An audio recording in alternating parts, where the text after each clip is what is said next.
Hello, friends. My name is Steve Guttenberg, and I am the Audiophiliac, and I listen. I listen so much, I made a button to announce to the world, to just strangers on the street, that I listen. I really do.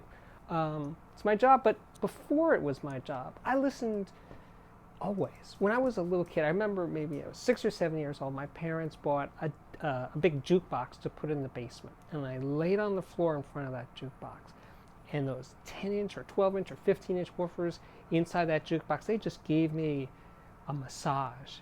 I just felt the music. I felt that rumble of those 45s coming over me, and it changed me. It really did. I think that's one of the reasons why I became who I became. Is I just had this tactile feeling about music. It's always there. It's always part of what I'm looking for out of music is basically a full body sensation. It has nothing to do really with volume. It has to do with uh, uh, musical intensity at its best. Now, I'm not saying I always listen that way, and of course I do listen to music as background a lot of the time.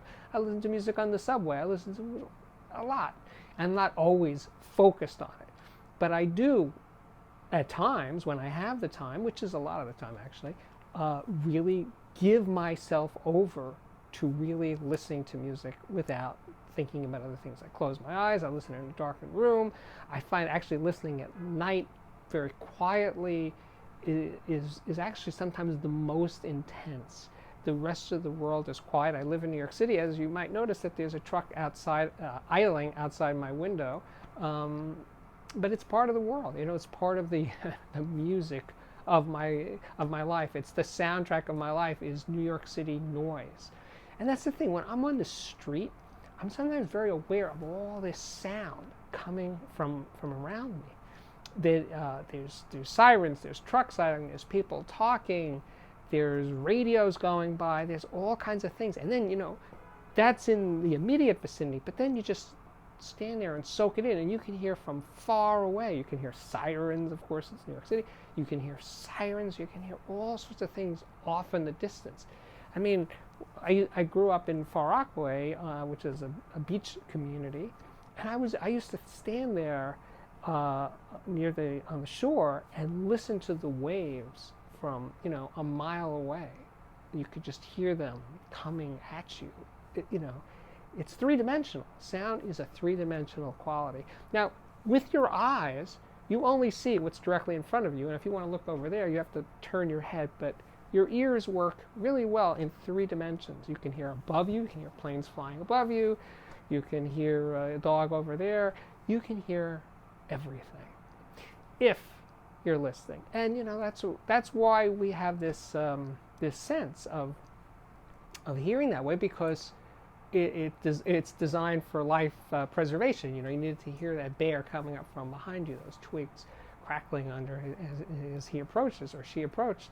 So it's what we do as humans.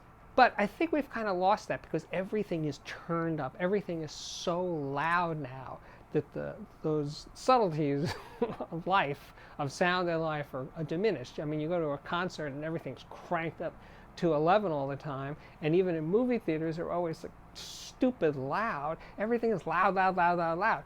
But it's the difference between the soft and the loud, the dynamics of sound that are so fascinating. The dynamic range of what you can hear at the absolute quietest end and at the loudest end is huge.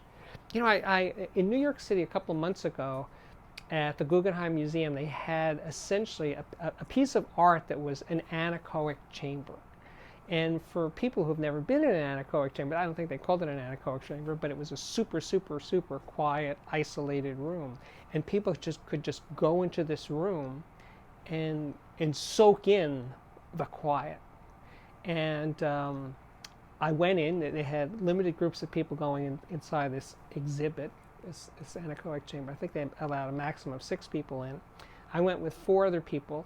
Before you went in, they took away your phone. You put it in this little cubby box for safekeeping. And then you went in, and people it was very soft lighting. And the other 4 people laid down on the floor and looked up at the blue ceiling and just kind of spaced out. And I was watching them, but I was sort of walking around and actually listening for how the quiet changed in different parts of the room. It wasn't like a uniform quiet. As I approached a wall, a boundary, I could sense that. And you feel like your breathing slows down. You hear more when you're in this super quiet environment. And I find that when I listen at night, it's a similar sort of thing. The quieter I listen, the deeper I go. But it's all part of listening, and you can do it anywhere. You can listen to loud sounds, you can listen to quiet sounds, but my suggestion here is just pay attention. That's it. Just pay attention. Anyway, you've paid attention to me, I hope, through this video. And please come back daily. This is the Audiophiliac Daily Show. I write an Audiophiliac column for cnet.com. Please check that out. And I hope to see you next time. Thanks for watching.